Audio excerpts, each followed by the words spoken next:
हाय बंधुरा तुम्हारा आरेकटी नतून भिडियो स्वागत। तो तुम्हारा आज के जानो उल्टो रोते मंडलकुपिते फानकार साउंड रयेछे और चकतारानीते एसएम और गोस्वामी रयेछे सेटार भिडियो तुम्हारा देखाबो। और फानकार साउंडेर मेशिन सेटआप फानकार साउंडेर मेशिन सेटआप बोलते एखाने 6टी एबीएक्स व्यवहार करेछे देखतेई पाচ্ছ।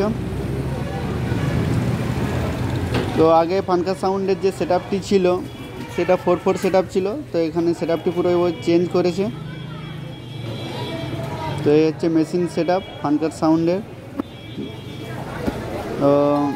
दुटो 6D बक्सेर संगे 4टे 4 मिट निয়েছে, दुटो 6D बक्स और 4टे 4 मिट ये सेटआप फानकार साउंडेर आज के रोड शो करबे।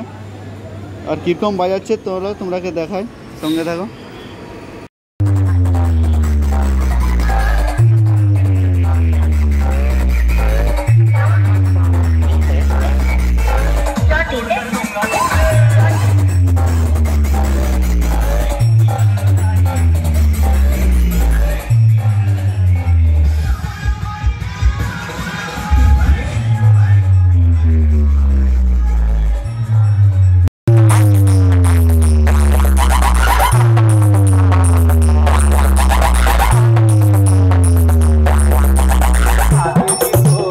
DJ MX Kondansi